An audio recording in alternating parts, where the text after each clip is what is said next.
السلام علیکم ورحمۃ اللہ وبرکاتہ۔ مرشد اطہر چینل پر آپ تمام ناظرین و سامعین کا خیر مقدم ہے۔ میں آپ کا میزبان محمد سمیر چشتی اظہری پھر سے ایک نئے ویڈیو کے ساتھ آپ کی خدمت میں حاضر ہوا ہوں۔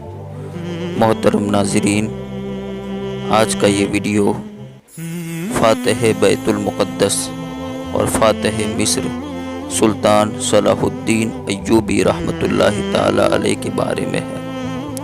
تاریخ اسلام کا ایک روشن اور سنہرا دور بے شک وہ سلطان صلاح الدین یوسف بن ایوبی رحمۃ اللہ تعالی علیہ کا دور تھا۔ سلطان صلاح الدین ایوبی ہجری 532 بمطابق عیسوی سن 1138 کو عراق کے شہر تکریت میں پیدا ہوئے۔ آپ کا تعلق کرد کے ایک متوسط اور شریف خاندان سے تھا۔ بچپن سے ہی جنگی صلاحیتوں سے مالا مال تھے، کیونکہ شجاعت و بہادری آپ کو خاندانی طور پر ورثے میں ملی تھی۔ آپ کے چچا شیر کوہ صلاح الدین سلطان نور الدین زنگی رحمۃ اللہ تعالی علیہ کی فوج کے سپہ سالار تھے۔ سلطان صلاح الدین ایوبی انتہائی فیاض دل، بڑے بردبار اور اعلیٰ اخلاق کے مالک تھے۔ اسلامی تاریخ میں آپ نے ایسے بڑے بڑے کارنامے سر انجام دیے کہ جن کی حسرت بڑے بڑے بادشاہوں نے کی ہے۔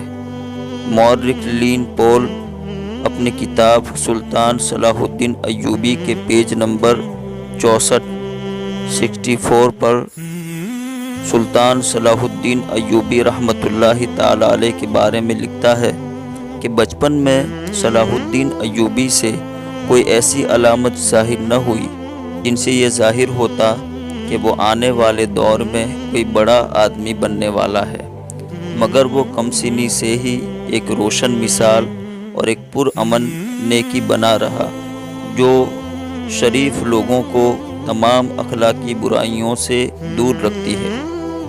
جوان ہو کر سلطان صلاح الدین ایوبی نے فوج میں شمولیت اختیار کی اور جلد ہی سلطان نور الدین زنگی کی فوج کے افسر بن گئے۔ ہجری 564 میں سلطان نور الدین زنگی نے مصر پر حملے کا حکم دیا۔ اس وقت فوج میں بطور افسر سلطان صلاح الدین ایوبی موجود تھے اور فوج کے سپہ سالار ان کے چچا تھے۔ جب مصر فتح ہوا تو سلطان نور الدین زنگی نے صلاح الدین ایوبی کو مصر کا حاکم مقرر کر دیا۔ النوادر السلطانیہ کے صفحہ نمبر 31 میں ہے کہ سلطان صلاح الدین ایوبی کی رضامندی نہیں تھی، مگر سلطان نور الدین زنگی کے اصرار پر انہوں نے مصر کی حاکمیت قبول کی۔ ابتدا میں سلطان صلاح الدین ایوبی حاکمیت مصر کے خلاف تھے، مگر اقتدار سنبھالنے کے بعد ان کے انداز بدل گئے۔ سلطان نے زندگی کی عیش و عشرت کو ترک کر کے تقوی و پرہیزگاری کی طرف توجہ دی۔ بہاء الدین ابن شداد اپنی کتاب سلطان صلاح الدین کے پیج نمبر 86 پر لکھتے ہیں کہ مصر کی عمارت سنبھالنے کے بعد سلطان نے دنیا کو ترک کر کے اپنی زندگی کو مزید سختی سے اسلام کے اصولوں کے عین مطابق گزارنا شروع کر دیا اور اپنے عمال پر بھی پابندیاں عائد کی۔ سلطان صلاح الدین ایوبی ایک ایسی سلطنت قائم کرنا چاہتے تھے جس میں امن و سکون ہو۔ اسی لیے سلطان صلاح الدین ایوبی نے ایک مرتبہ فرمایا کہ جب اللہ تعالیٰ نے مجھے مصر کی حاکمیت عطا کی تو میں سمجھ گیا کہ فلسطین بھی مجھے دینا اللہ کو منظور ہے۔ سلطان صلاح الدین ایوبی رحمۃ اللہ تعالی علیہ کو اپنی زندگی میں جہاد فی سبیل اللہ سے بے حد رغبت تھی۔ اسی رغبت کا نتیجہ تھا کہ مصر کی عمارت سنبھالنے کے صرف 5 سال بعد ہی سلطان صلاح الدین ایوبی نے ہجری 569 میں یمن بھی فتح کر لیا۔ مزید 6 سال کے عرصے میں ہجری 575 تک سلطان نے شام، موصول، حلب اور دیگر ساتھ ساتھ کئی علاقے اپنی سلطنت میں شامل کر لیے۔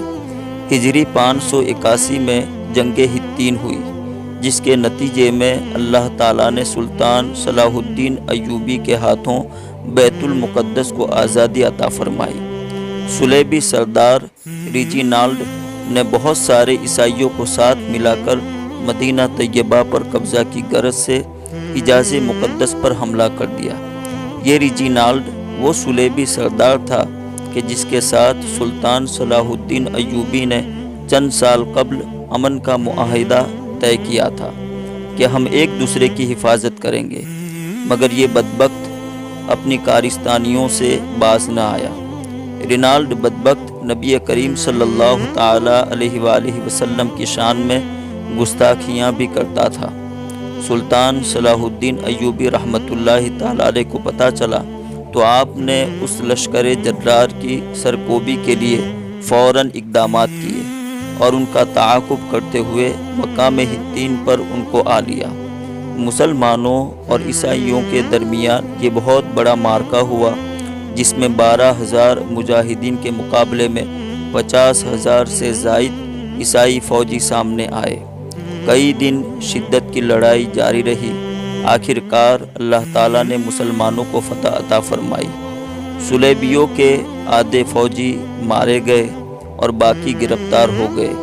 گرفتار ہونے والوں میں صلیبیوں کے 2 بڑے سردار ریجینالڈ اور بادشاہ گائی بھی شامل تھے۔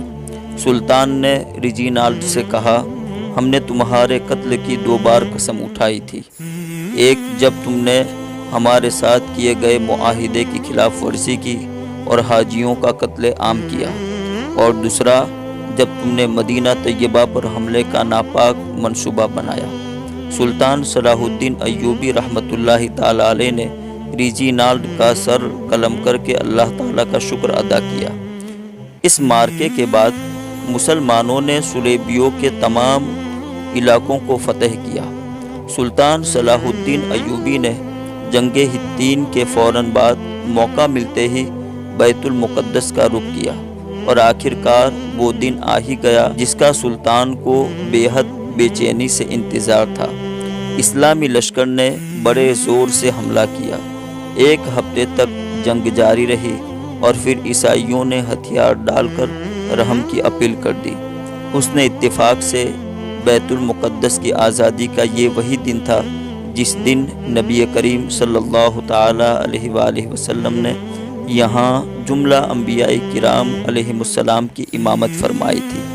آج پورے 90 برس کے بعد قبلہ اول مسلمانوں کے قبضے میں آیا تھا۔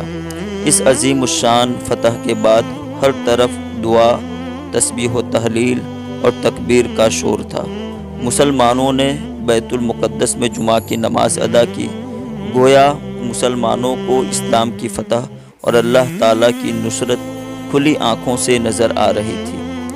بیت المقدس پر مسلمانوں کے قبضے کی خبر سن کر پورے یورپ میں کوہرام مچ گیا، جس کے نتیجے میں اٹلی، فرانس، جرمنی اور انگلستان سے 6 لاکھ فوجی متحد ہو کر فلسطین کی طرف نکل پڑے۔ سلطان صلاح الدین ایوبی رحمۃ اللہ تعالی علیہ کو جب اس لشکر جرار کی روانگی کی خبر موصول ہوئی تو آپ نے ان کے مقابلے اور بیت المقدس کی حفاظت کے انتظامات مکمل کر لیے۔ یہ مسلمانوں اور عیسائیوں کے مابین تیسری بڑی صلیبی جنگ تھی، جس میں اتحادی فوجوں کو سخت ناکامی کا سامنا کرنا پڑا اور آخر کار وہ معاہدہ کرنے پر مجبور ہو گئے۔ اللہ تعالیٰ نے سلطان صلاح الدین ایوبی کے ہاتھوں مسلمانوں کو ایسی عظیم کامیابی عطا فرمائی کہ اس کے بعد صلیبیوں نے دوبارہ کبھی حملے کی جرأت نہ کی، اور 761 سال بیت المقدس مسلمانوں کے قبضے میں رہا۔ سلطان صلاح الدین ایوبی مسلمانوں کے ایک عظیم، نیڈر، بے باک اور انتہائی ہمت والے حکمران تھے۔ ان کی ہمت اور حوصلے نے پرچم اسلام کو تادیر سرفرازی عطا فرمائی۔